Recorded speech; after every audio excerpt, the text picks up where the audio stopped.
আসসালামু আলাইকুম, কেমন আছেন সবাই? তো কোয়েল পাখির ডিম থেকে কিভাবে বাচ্চা ফোটাবেন এই নিয়ে প্রচুর পরিমাণে প্রশ্ন আমি পেয়েছি। এবং এর আগে একটি কোয়েল পাখির ডিম থেকে বাচ্চা ফোটানোর ভিডিও আমি দিয়েছি এবং আমি বাচ্চা ফুটিয়েছিলাম। ওই অভিজ্ঞতাও শেয়ার করেছি, তারপরও আপনারা কেন জানি বুঝতে পারেন না ব্যাপারগুলো। তো আজকে আমি কোয়েল পাখির ডিম থেকে বাচ্চা ফোটানোর সব থেকে সহজ দুইটি পদ্ধতি বলবো। এর চেয়ে সহজ পদ্ধতি আমার মনে হয় না আছে। তো চলুন ভিডিওটি শুরু করা যাক, আর আপনাদেরকে সহজভাবে সব বুঝিয়ে দেওয়ার চেষ্টা করব। তো বাচ্চা ফোটানোর জন্য কিন্তু আমাদের সবার আগে ডিম সংগ্রহ করতে হবে। ডিম কিন্তু বাজারের ডিম হলে হবে না। ডিম হতে হবে এমন ডিম যেই ডিমে মেল ফিমেল পাখি থাকবে। তো আমাদের বাজারে যে ডিমগুলো পাওয়া যায় এগুলো বেশিরভাগই খামারের ডিম। খামারের ডিমে কিন্তু শুধু মেয়ে পাখিগুলো থাকে। ওইখানে পুরুষ পাখি থাকলেও ধরেন 100টা মেয়ে পাখির মধ্যে 4-5টা বা এরকম 10টা এরকম পুরুষ পাখি থাকে। তো এই পরিমাণ পুরুষ পাখি দিয়ে কিন্তু ওই ডিম যে উৎপাদন হয় ওই ডিমের কিন্তু বাচ্চা ফুটবে না। ধরেন 100টা ডিম থেকে 10টা বাচ্চা ফুটলো এরকম হবে। তো এর জন্য আমাদের সবার আগে ভালো ডিম নির্বাচন করতে হবে। ভালো বীজ ডিম কোথায় পাবেন? সেটা হলো আপনার বাসায় যদি কোয়েল পাখি থাকে, মনে করেন আপনার বাসায় 5টা কোয়েল পাখি আছে, 5টার মধ্যে 2টা মেল পাখি বা একটা মেল পাখি তাও হবে। তো এই ডিমগুলো আপনাদের ফোটানোর জন্য নির্বাচন করতে হবে। অথবা এমন জায়গা থেকে ডিম আনবেন, তাকে আগে জিজ্ঞেস করে নেবেন যে আপনার এখানে বীজ ডিম হবে কি না এগুলা, বা মেল পাখি কতটুকু আছে ফিমেল পাখি কতটুকু আছে, এগুলো যাচাই বাছাই করে কিন্তু আপনারা ডিম নিয়ে আসবেন। অবশ্যই কিন্তু বীজ ডিম হতে হবে, বীজ ডিম না হলে ডিম ফুটবে না। তো এখন আসি ডিম ফোটানোর যে দুইটি পদ্ধতি বলছিলাম, সেই দুইটি পদ্ধতি কি কি। ডিম সংগ্রহের পর ডিম ফোটানোর প্রথম এবং সহজ পদ্ধতি হলো কবুতর বা মুরগি দিয়ে কোয়েল পাখির ডিম ফোটানো। এক্ষেত্রে আপনারা একটি কবুতরের নিচে 5-6টি কোয়েল পাখির ডিম দিতে পারেন এবং সেগুলো নির্দিষ্ট সময়ে ফুটবে এবং ডিম ফুটলে আপনারা বাচ্চাগুলোকে প্রথম দিনই ওখান থেকে উঠায় নেবেন। কবুতরের নিচে রাখার কোনো প্রয়োজন নেই।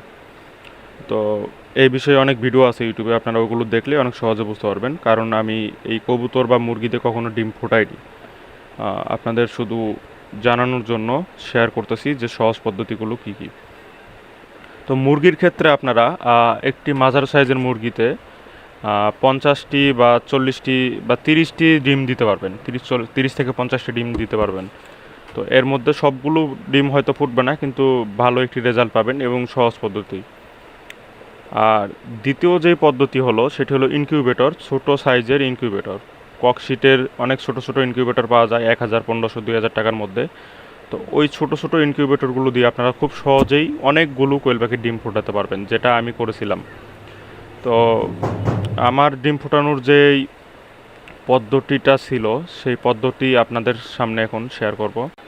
এখানে ইনকিউবেটরটি কিনে আনার পর প্রথম দিন আমি কিছু ডিম নির্বাচন করি। আমার বাসায় যেহেতু কোয়েল পাখি ছিল ওগুলোর বীজ ডিম ছিল, মেল ফিমেল পাখি ভালোভাবে মিক্স করা ছিল। তো এই বীজ ডিমগুলো দিয়ে আমি কিছু ডিম নির্বাচন করি 30-35টা। তারপর সেই ডিমগুলো সুন্দরভাবে এই ককশিটের ইনকিউবেটরের ভিতর বসিয়ে দিই। তো ডিম বসানোর আগে এখানে একটা নরম গেঞ্জির কাপড় দিয়ে রাখছি যাতে তাপমাত্রা ভালো থাকে। এমনি দিয়ে রাখছি, এটা না দিলেও হয়। তো এটা দিলে আর কি আমার মনে হয় যে একটু ভালো হবে। তো ডিমগুলো দেওয়ার আগে আপনারা আর একটা কাজ করবেন, ছোট্ট একটা বাটিতে পানি দিয়ে রাখবেন। লাইটের নিচে দেখতে পাচ্ছেন বাটিতে পানি দেওয়া।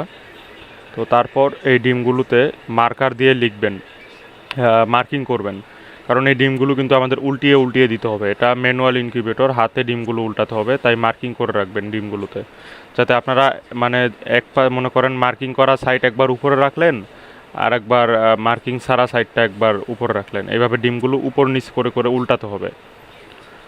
তো আমি ডিমগুলো সাজিয়ে দিচ্ছি। ডিমগুলো এইভাবে সাজানোর পরে আপনাদের 16-17 দিন অপেক্ষা করতে হবে। আপনারা দেখতে পাচ্ছেন লাইটের একদম সোজা বরাবর বাটিতে পানি, এই বাটিতে সবসময় পানি দিয়ে রাখবেন, তাহলে আর্দ্রতা নিয়ন্ত্রণে থাকবে।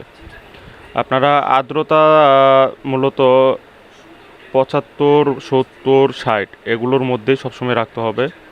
তো ইনকিউবেটর যেখান থেকে কিনবেন ওইখানে এর সঠিক ডিরেকশন পেয়ে যাবেন। আর এমনিতেও আমি যদি বলে দিই সেটা হলো তাপমাত্রা 37.7 সবসময় থাকবে এটা। আর আর্দ্রতা প্রথম দিকে প্রথম সপ্তাহ 60% রাখবেন, 55 থেকে 60%-এর মধ্যে। দ্বিতীয় সপ্তাহ আপনারা যা করবেন, এখন কিন্তু আমার দ্বিতীয় সপ্তাহ চলতেছে, 8তম দিন চলতেছে। তো এখন আমি কিন্তু আর্দ্রতা 60 থেকে 65 রাখার চেষ্টা করব। 65 বা মাঝে মধ্যে মনে করেন 65-র উপর উঠলেও সমস্যা নাই, 60-এর নিচে যাতে না নামে। 60-এর নিচে নামলেও সাথে সাথে আবার পানি যদি কমে যায় পানি দিয়ে দিব, এরকম। তো বাটিতে পানি বেশি দিলে আর্দ্রতা বাড়বে। আবার আরেকটা ট্রিক্স আছে, সেটা হলো বাটিতে যদি আপনারা সুতি কাপড় ভিজিয়ে যদি সাইড দিয়ে রেখে দেন, তাহলে কিন্তু আর্দ্রতা দ্রুত বেড়ে যাবে।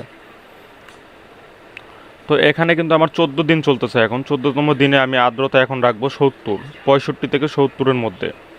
আর ডিম আজকে উল্টানোর লাস্ট ডেট হবে 15। আজকে আরেক দিন উল্টাবো, মানে 15তম দিন পর্যন্ত ডিম উল্টিয়ে দিব আর কি। তারপর 16তম দিনে কিন্তু আর কোনো, 15 দিনেই লাস্ট ডিম উল্টানো, 16 দিন থেকে আর কোনো ডিম উল্টানো যাবে না।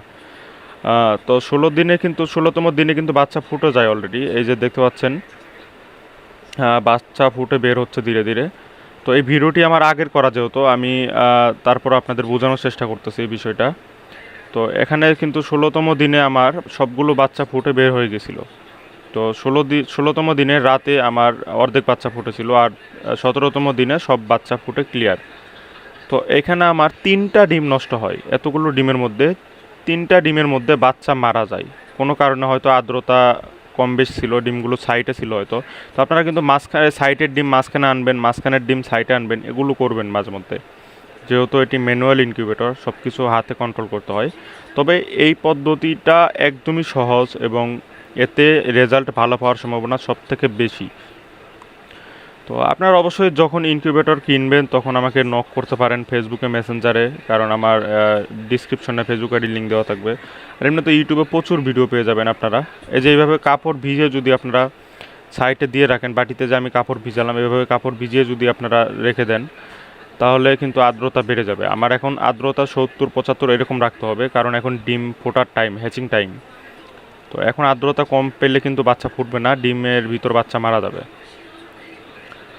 তো এভাবে পর্যায়ক্রমে আমার 17, 16, 15 দিন পর্যন্ত আমাকে ডিম উল্টানোর কষ্টটা করতে হয়েছে। তারপর থেকে আর ডিম উল্টানোর প্রয়োজন হয়নি। 14তম দিনে, মানে 15তম দিনে কোনোভাবে ডিম উল্টাবেন না, 16তম দিনে ইনশাল্লাহ বাচ্চা ফুটে যাবে। এই যে 16তম দিনে আমার প্রথম বাচ্চা, এটা প্রথম 2টা বাচ্চা বের হয়েছিল, সাদা বাচ্চা একটি আর একটি কালো বাচ্চা। তো এই একে একে এইভাবে করতে করতে কিন্তু আমার সবগুলো বাচ্চা ফুটে যায় এবং বিষয়টা খুবই খুশির মুহূর্ত ছিল। তো আপনারা যারা ডিম ফুটাবেন, তো দেখবেন তখন যখন ডিমটা ফুটবে তখন কতটা ভালো লাগে এবং খুশির মুহূর্ত আপনারা কল্পনা করতে পারবেন না এখন। তো এই হলো আমার ডিম ফোটানোর সম্পূর্ণ প্রসেসটি ছিল, আপনাদের বোঝানোর চেষ্টা করছি যতটুকু পেরেছি। এরপরও যদি কেউ কোনো কিছু না বুঝে থাকেন, আমাকে কমেন্ট করুন অথবা ফেসবুকে গিয়ে নক করুন, ভয়েস মেসেজ পাঠাতে পারেন। যে কোনোভাবে আমি আপনাদের মেসেজ পেলে রিপ্লাই দেওয়ার চেষ্টা করব এবং আপনাদের সম্পূর্ণ বিষয়টি বুঝিয়ে বলার চেষ্টা করব।